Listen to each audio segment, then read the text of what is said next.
Well, good morning. I'm delighted to be here. I know that I'm the academic today, so my talk is going to be a little bit different. And I just want to warn you that I teach Generation Z now in the classroom. And I have 3 daughters, a teen, a preteen, and a tween. So there will be some emojis in my talk, and maybe a cat picture or two, because that's how you have to get through to the kids these days.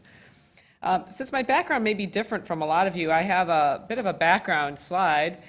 Brian filled in some of the details. So I'm a native of Illinois. I'm a Cubs and a White Sox fan, since we've been mentioning our baseball allegiances.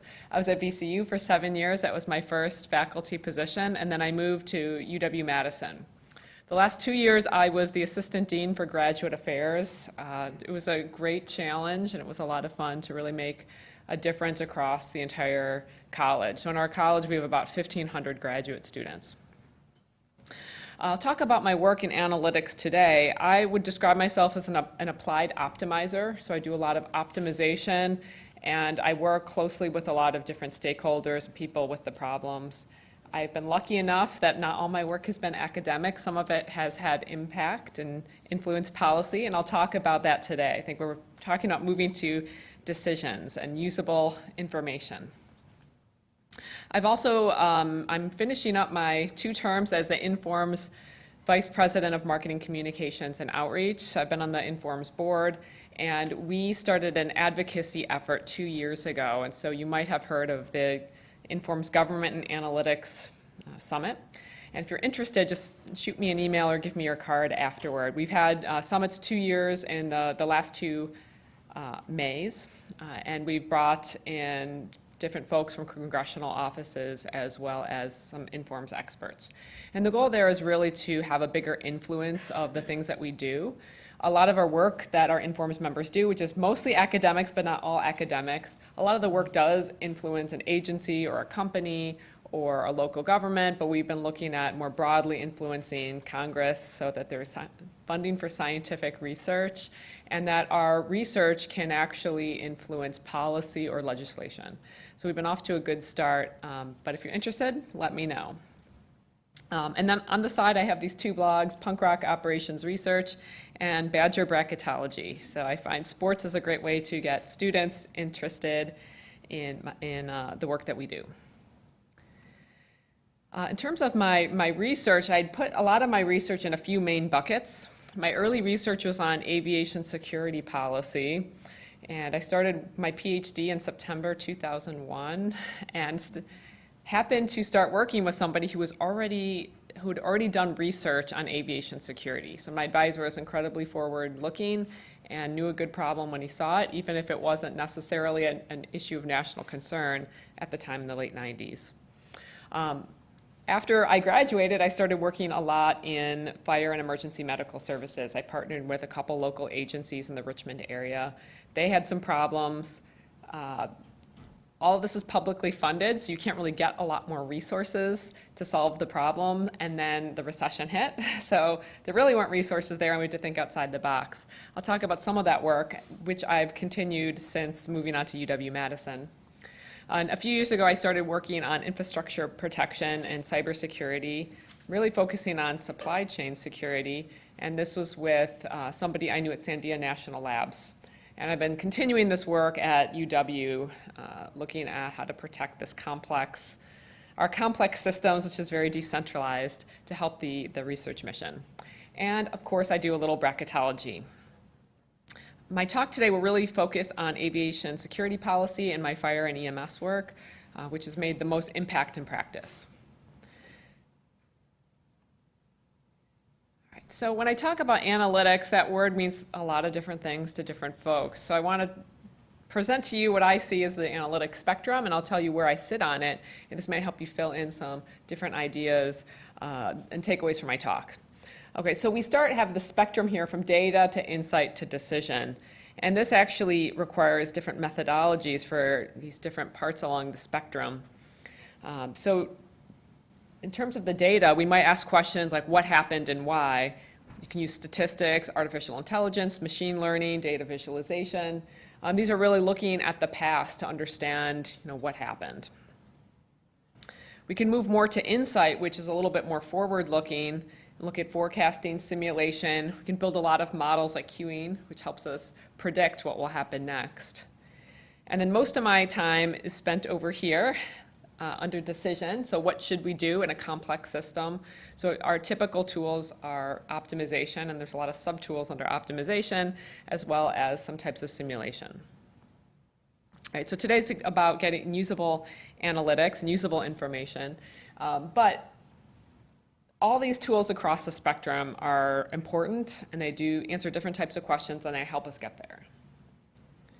All right, so with that, I wanted to start moving into aviation security. And we're going to go in the Wayback Machine and talk about some of the changes that happened in aviation security.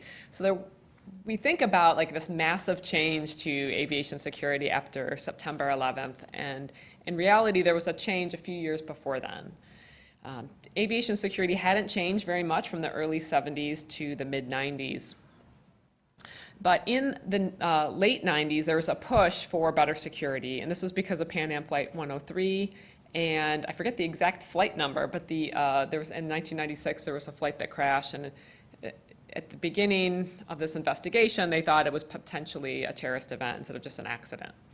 And what happened was the U.S. started looking at policy from other countries, which had higher levels of security and inspection for passengers and their bags. And one thing that happened was that we developed these machines that are to scan check bags. And so they kind of do some imaging, and they look for possibly the presence of explosives. Now, each of these machines weighs 9 tons. 2 companies made them. And it was just very difficult to deploy these machines. Airports weren't designed for these heavy machines. You couldn't fit too many of them. Otherwise, there might be structural issues in an airport. And if you remember the early days after September 11th, when these were deployed everywhere, there were a lot of logistics issues. We didn't have conveyor belts connecting these machines. So at the time, this is before September 11th, this is not a popular idea to screen checked bags for explosives. And so the airlines agreed that they would only screen some bags, just the high-risk bags, and they did start doing risk assessments on passengers. So about 5% of passengers were high risk. And the question then became, well, how do we get this done? These machines weren't in the airports yet. They weren't deployed. Congress was allocating money for them, but there were some questions about, are these going to work? Is it going to be useful? And this is where some of the early conversations occurred about how would we measure this? How would we assess if this works? And how would we actually move to decisions and understand how to deploy and use these machines? So a lot of my really early work actually kind of focused on kind of what happened after these early conversations. All right, so what happened is, this is with the Federal Aviation Administration at the time. They started looking at how they would measure a good use of these devices. And it became clear that they really wanted all the bags, all the high-risk bags, which are called selectee bags, on a flight to be screened. And that way they could say the flight was like cleared or covered in this case. And if just one of the bags wasn't scanned, we'd say it wasn't covered. Okay, so this led to a lot of questions. So there's basically 3 ways to measure performance of the system. We could look at covering the most flights, covering the most passengers on covered flights, or, my least favorite, just cover flights in a way that fully utilizes the devices. And the third one didn't make sense to me until I started thinking about the political impact of that. If tax dollars are going to be allocated for these machines, they would look really bad if they were just sitting idle in an airport. So just using them at the highest level became sort of the political goal. But there are policy implications just by coming up with these measures and coming up with a framework to evaluate what success looked like, even if it was kind of rudimentary. So you can imagine some of the policy implications. So if we want to cover the most flights, we tend to screen those little puddle jumpers, the smaller flights. We can cover many flights. Those are the ones I fly on. They're probably not out of Madison. They're probably not the riskiest flights. But that's what will happen if that becomes our measure. Covering the most passengers on covered flights leads to us screening bigger flights to some extent, but also ones with a high, passenger to selectee bag ratio. And then covering the flights by fully utilizing the devices that maybe doesn't always cover the flights we want to cover. But this was a useful framework for at least starting the conversation and helped allocate some of the bags and helped at least move the policy in a way because we had a way to measure what success looked like. Some of the work that I did looked at actually taking some of the complexities of the system into account. Probably we're not going to allocate these devices to the airport in Champaign-Urbana, Illinois, or maybe even Madison, Wisconsin. So we maybe can't screen all the bags when people check in, but if they transfer at O'Hare, for example, maybe we can cover the flights leaving from O'Hare. So we wanted to take transferring passengers into account. We also want to look at deployment issues. So how do we deploy these devices to airports? This is always a problem because there's usually very few vendors. In this case, there were 2 vendors that could make the machines. So it took them years to really catch up to the demand for these machines. So we wanted to distribute these machines and the screening capacity to airports. But of course, you can only allocate that capacity in discrete chunks, so 1 machine at a time. And then later we looked at issues such as weapons of mass destruction. What if the plane really isn't the target, but there can be a wider scope of influence, and maybe you want to protect all flights going to a certain airport. So the ultimate tool was integer programming models, but it helped us answer all of these questions and give decision makers a set of answers to help evaluate some different decisions and choices that they had. So a lot of my work focuses on the post 9/11 resource allocation. And in 2001, so just about 2 months after September 11th, the Aviation Transportation and Security Act changed a lot. The big changes were that all the screeners were federal employees, but they also required that all checked bags were screened for explosives. So it's impossible to deploy all those machines by the deadlines. If you remember those swabs that were done, that was the backup plan at the time. It was very manual and labor intensive. Right, so the big change was checked bags. In December 2001, that's when we started taking our shoes off. We were reliving all these wonderful memories. In 2006, we had the liquid ban. Right, so the liquid ban was pretty massive. It affected checked bags because people started checking their bags a lot more, and that put a burden in the system. Explosive trace portals were introduced in 2009 to 2010, so we have a deployment of new technology, and took several years to get these machines fully deployed. There was finally less screening in 2012 for seniors and children. And in 2013, TSA PreCheck was introduced. So it was pretty exciting in that my dissertation focused on risk-based security, and we promoted a system that did less security for many passengers and really targeted most security resources at the higher risk passengers. My dissertation was finished in 2006, and the papers came out in journals in the next few years, and a lot of my research was presented to our collaborators at the TSA, and I really thought they were going to change things like sooner than 2013, and it didn't happen. So there's a lot of good luck and there's a lot of bad luck involved. And then administrations change and people retire, and I was so dejected. I thought I did all this good work and people read it, and it sort of died on the vine.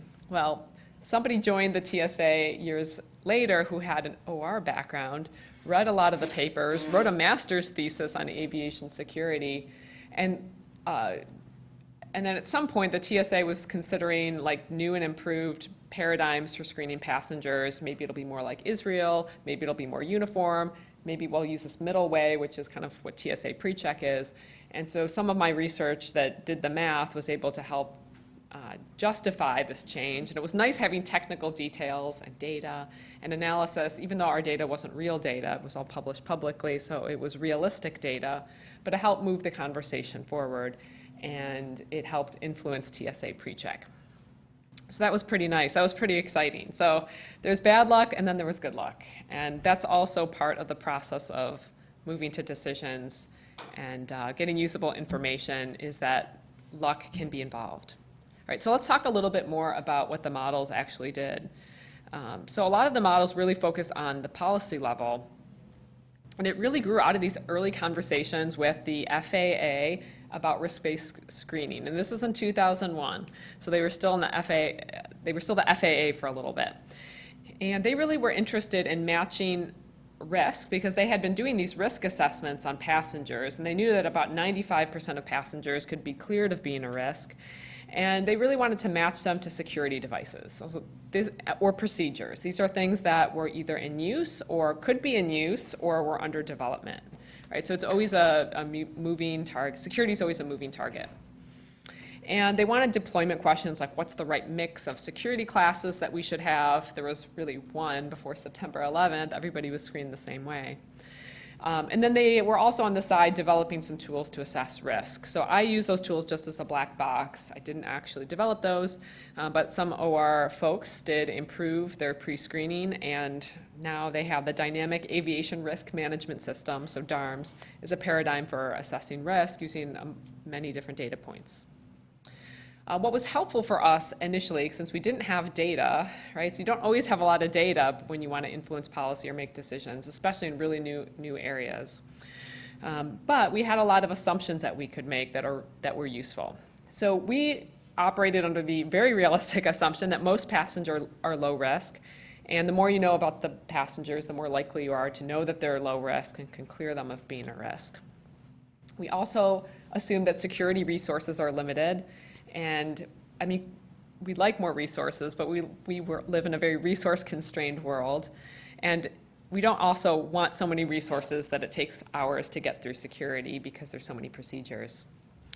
And we also looked at kind of the basics in terms of screening decisions are usually kind of red flag, green flag, you're cleared.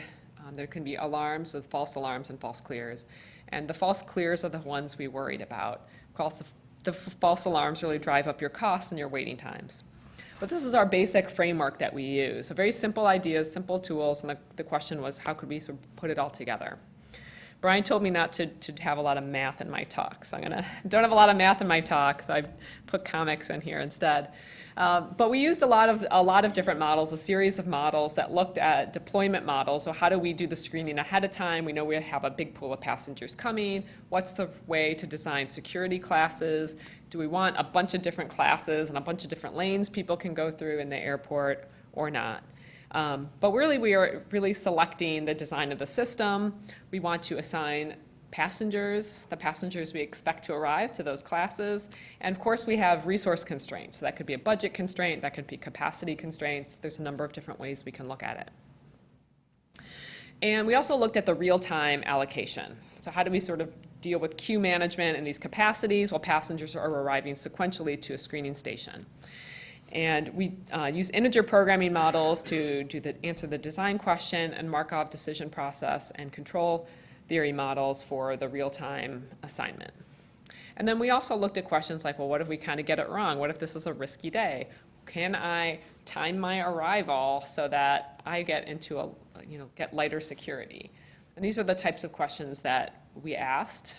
We also looked at what if we think things are riskier than they actually are, or what if we think things are less riskier than they actually are, and how many mistakes will we make in screening.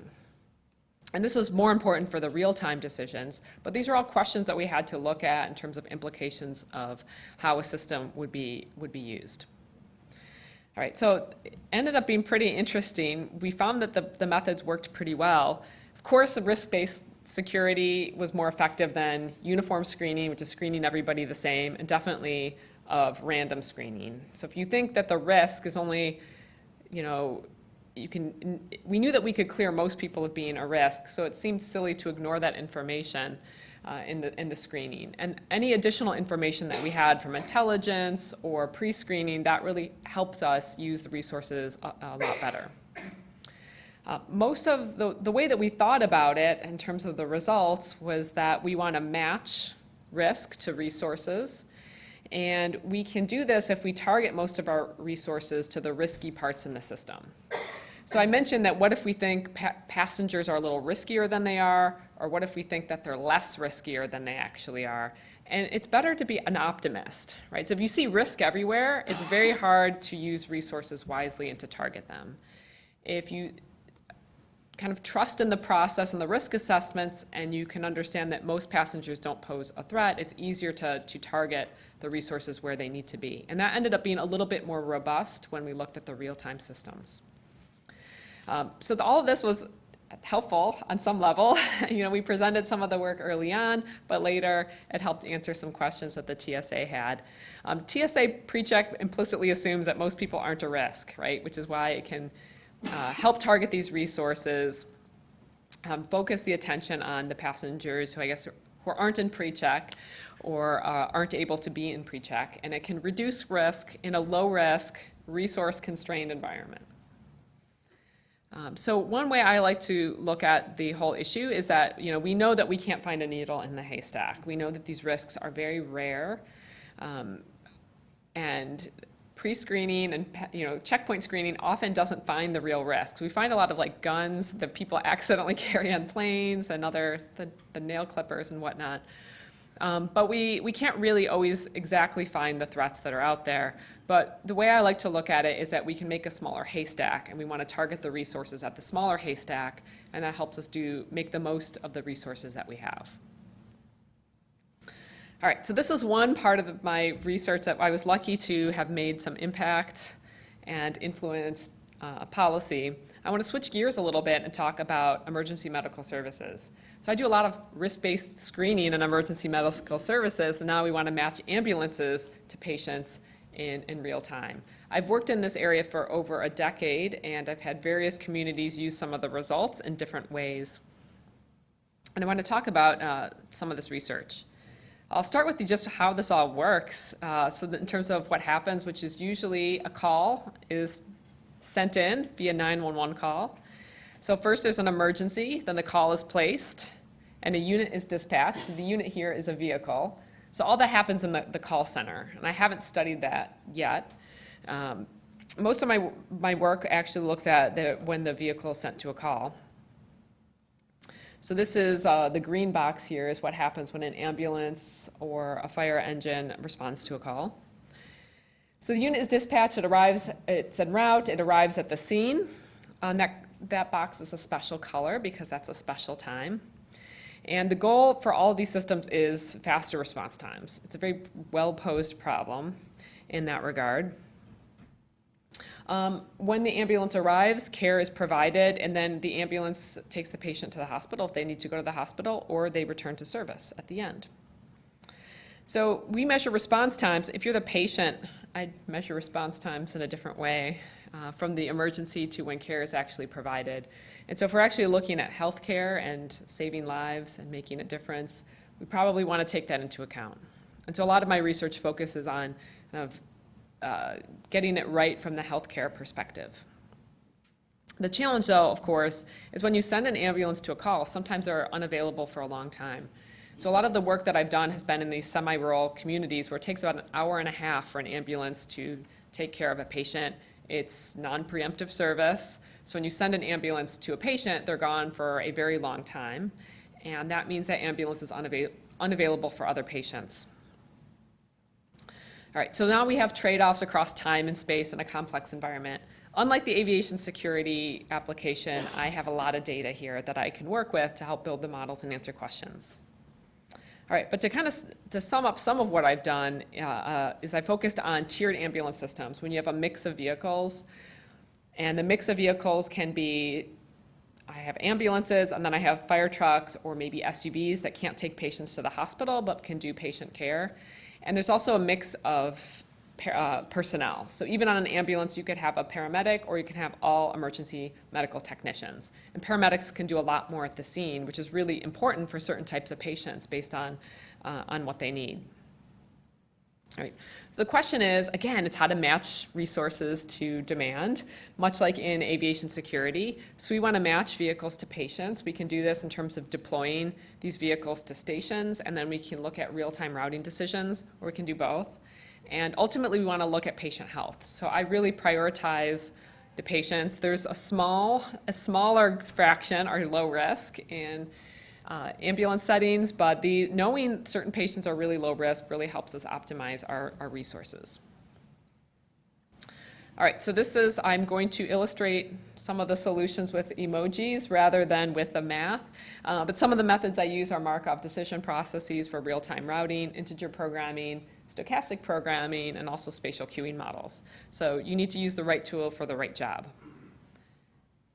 Okay, so if we have some ambulances and maybe a fire engine on our network, we can route vehicles to patients.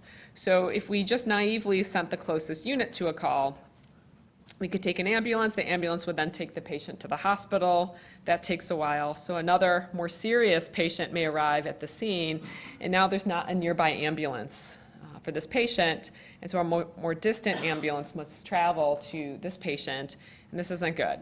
Right? That patient's waited too long. They really needed a faster response. All right, so instead, we can use data analytics. We can analyze the data, build a model, and weigh all those trade-offs across time and space that I mentioned. And there's a few different ways you can do this. But if we do it this way, we can, again, look at this low-priority patient and realize that they can probably wait another minute. We don't want to leave a critical region uncovered by ambulances. So we send a different ambulance this time. That patient goes to the hospital, and now, because we've done some predictive analytics and optimization, we have an ambulance available for this next high-priority patient that arrives. This patient has a better outcome. All right, so this is good. This is what we want to do. So in this case, we've just sent a single ambulance to a patient. Some of my work looks at multiple response. So what if we send multiple ambulances to a patient? In this case, let's say this patient, we're not really sure if they're high priority or not. We think there's a chance they're high priority, but unlike before, we're not certain that they're not low priority. So now I can send 2 ambulances, let's say one with a paramedic in it, like we did before, and now we'll send one with just EMTs, which can provide a lower level of care. We get to the scene, we see, oh, the lower level of care is needed, so the EMT can take the patient to the hospital. It now frees up the paramedic, so instead of the paramedic being gone for an hour and a half, it's maybe about 30 minutes or under. And the paramedic's then available again for high priority patients that could arrive. Right? So this is kind of the basic idea. We do a lot of math to get to this point. I'll talk about some of the trade-offs because now you're tying up multiple units instead of just one unit, and that affects ambulance availability. And also I've looked at sending non-transport units. So one of the things I've learned when I give public talks about the research is that people are upset that fire engines sometimes respond to health emergencies. It's like a waste of tax dollars. But we need fire engines because fires can be pretty bad. And they're also EMTs, and it can be helpful to have them as first responders to a call, especially if we're already paying them to fight fires. And in this case, we could send a fire engine and an ambulance to a call. This is maybe a low priority call, but the fire engine can get there really quickly. People feel really good about that. They had a good response. They support their fire and EMS services, which is also a good outcome that we want. And they get a little hand holding. The EMTs on the fire engine can often collect information from family members. Sometimes you need a lot of hands on deck for the first 10 minutes, and you get some extra hands on deck, so that's also useful. But you can't go to the hospital on a fire engine. That would be awesome, but you can't. So the ambulance has to take the patient to the hospital. So I've done a lot of work looking at these non-transport vehicles, and some of that was actually deployed and made a difference.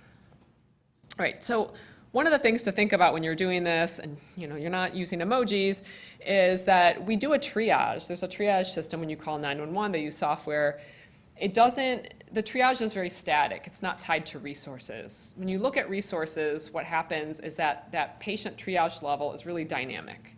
Like what I think about as high priority should actually depend on my resources. So if you have a lot of resources available, so in here I have the blue region is the region the whole region that I would say is high priority. If I get a medium priority call, I would respond if it's in the blue area with a paramedic. And if it's with the red X's, I would say, well, it's too far away. I better not send a paramedic for those calls. It's medium priority, so I will just send an EMT, right? So there's this other level of triage that we do where we actually match the resources to the patients. When the system gets busier and more ambulances are out servicing patients, that area shrinks, okay?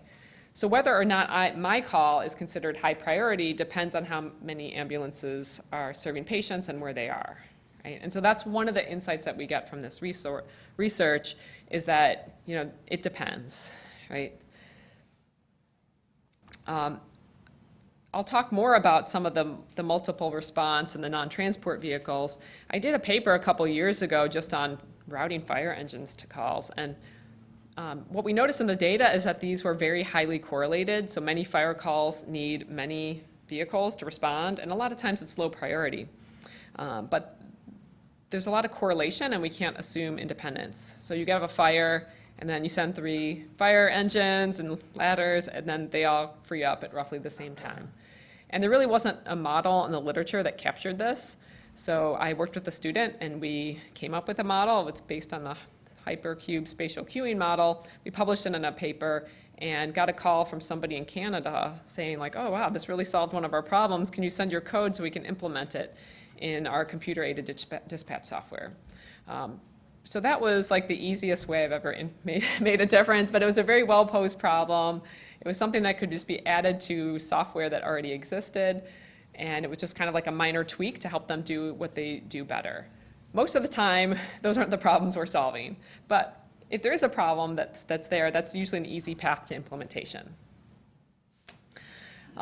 So early on, when I started working with fire and emergency medical services, they were trying to deal with this problem of like, how do we respond to more patients in 9 minutes, but we don't have any extra resources. And so we looked at sending multiple vehicles, but we actually looked at replacing a single ambulance, which would have 2 staff, with 2 SUVs. Okay, that would each have a paramedic, but they couldn't take patients to the hospital. So that's back to that non-transport problem that I introduced earlier. And so what I did was I built a lot of models that would weigh the trade-offs. So on the plus side, I know I can better match resources to patients because I'm sending both types of resources to the patients. So they need one of those 2 things, and I've sent them both. So that's a plus. Also a plus is I have more vehicles. So you can sort of spread them out in the network. You can sort of see from my emoji pictures that probably there's going to be a nearby vehicle if I have more vehicles, right? So that's a good thing. The downside is that the vehicles tend to be busier. And in this case, they can potentially be very busy because if the patient needed the paramedic would have to hop onto the ambulance with the 2 EMTs, and now you type everybody for that full 90 minutes. And that was the big question, is was it worth it? And can we do a lot of optimization and estimation with simulation? And the research suggested that it did make a difference. And when they actually put it into practice, they kind of changed what they did. They realized they didn't really need paramedics as much as they thought they did. And it really made a big difference. Okay, so also multiple response, as I mentioned earlier, is a kind of triage to better match vehicles to patients. And if you plug it into a system, it can really make a difference. So this was put into practice. They didn't take my models exactly and implement it, but it did help them make the case to the county board that they needed to do this. And they had 3 of these SUVs filled with medical equipment and a paramedic, and were able to respond to calls much quicker. So they were able to increase the number, or the fraction of high priority calls that they responded to within 9 minutes at essentially no extra cost except for a little bit of gas. And it's really hard to move the needle without a big increase in resources. And so that we really moved the needle on that. So most of my models just improved the things by like 1 or 2%. But we went from 75% to 80%. So that was really exciting. It was published in Interfaces, which is our management journal at Informs, where you put things into practice. All right, so I've done a lot of other EMS research in this area. I know I will probably skip some of this right now because we're running a little bit low on time. But there's been a lot of other models, and hopefully, some of it continues to make a difference. I want to end with a couple of final messages that I've learned along the way. I'm an academic. I have to publish academic papers. All of my work hasn't been purely academic. I've been lucky, but I like solving real problems, and it's been a pleasure when you see it actually make a difference.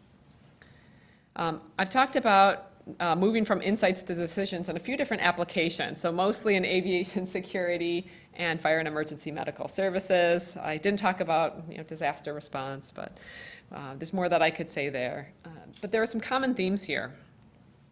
I want to echo some of the comments made in the first talk today, which was great, and that the data are just data, and it might be really, really valuable, but we really need to turn it into information and look at it and process it for it to be useful.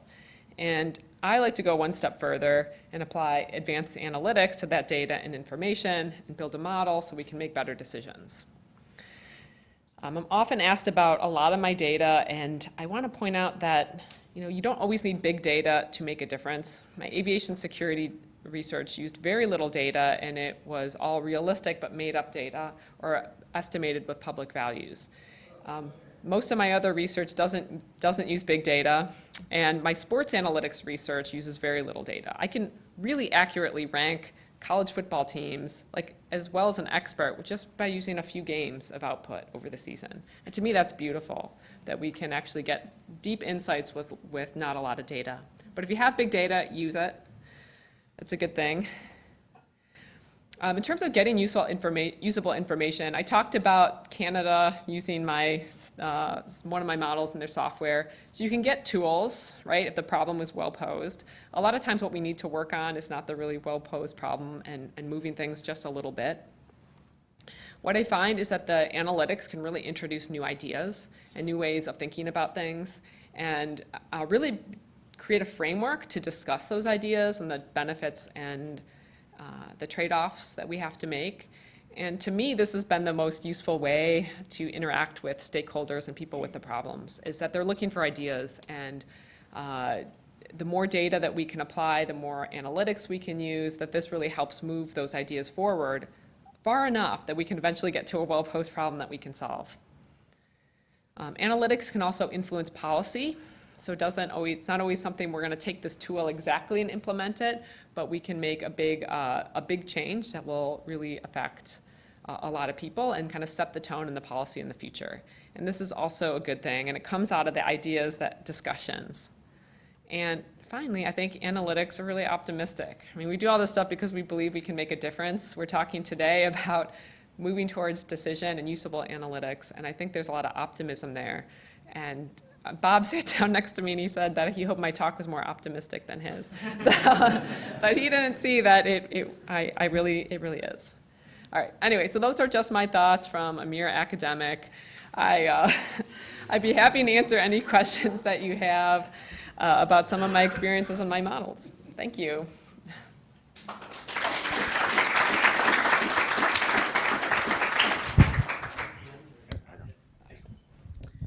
Yeah, Laura, thanks so much. Rob Cranston with Cana. Really fascinating type of use cases. And I'm just wondering from the academic side, and within those use cases, it was a beautiful thing when you mentioned you brought in students to help with the analysis. What type of tools are you using, analytic tools in general now, or even back then in those use cases? And then carried forward to now in terms of software analytics specific. Okay, like what software we Yeah. use? Or what kind of okay, so a lot of times the students are ultimately running a lot of optimization models, which is usually integer programming, or these days stochastic programming, or Markov decision process models. So they use a lot of Gurobi is what the students use. They use a Python interface. But they have a lot of leeway to solve the problem with whatever software they're interested in. So Python is like the programming language du jour. Yeah, I don't usually confine them to doing things exactly. We don't have to provide like the actual tool, typically.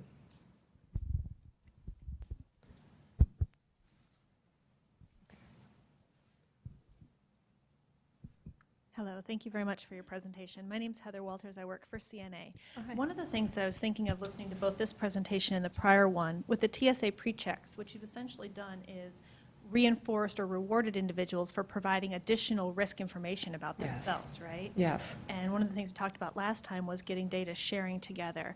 Do you have any thoughts or comments on other ways to encourage people to either provide data into the system or to share their data from one system to another? I think that could make a huge difference. Yeah. In analytics.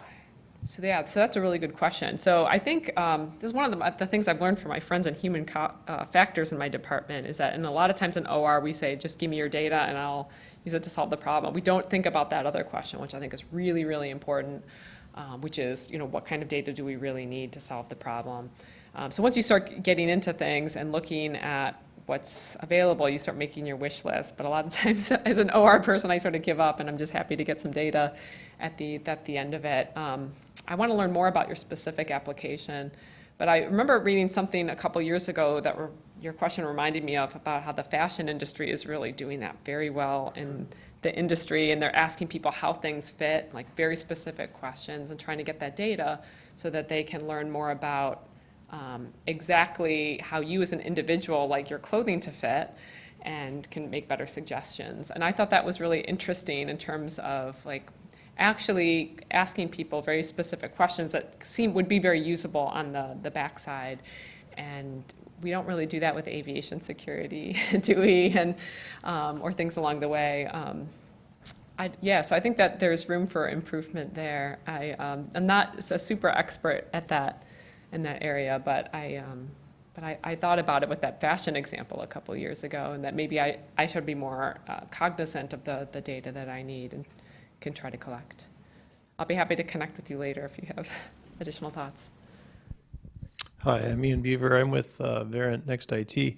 I've built risk analysis systems in the past, and I'm actually really curious because you said you were, with the TSA example, you were fabricating a lot of the data. Did you pre-assign risk to individuals and then run it through your model, or were you actually looking at the feature set, like the performance of these models are really dependent on how well the individual features can predict an outcome? So how did you decide like what features to use for an individual that makes them like risky of doing something? Oh, sure.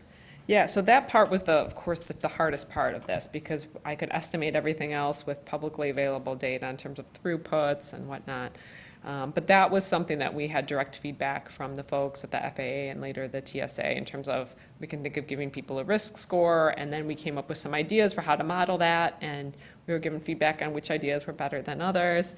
And we knew that we had the 95% number was cleared before September 11th. It changed a little bit after, but that's ultimately how we had to look at it. We had to have some kind of, it was kind of like the first answer you gave, that we were able to kind of come up with realistic risk scores for our passengers and the system, and then run through the model and do some sensitivity. But it was really those early conversations with what might be realistic. So a lot of times the models aren't so sensitive if we get some of the details off, as long as like the overall shape's about right.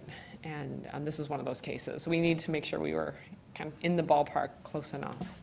And we were able to test a number of different distributions using that approach. Time for maybe one more question.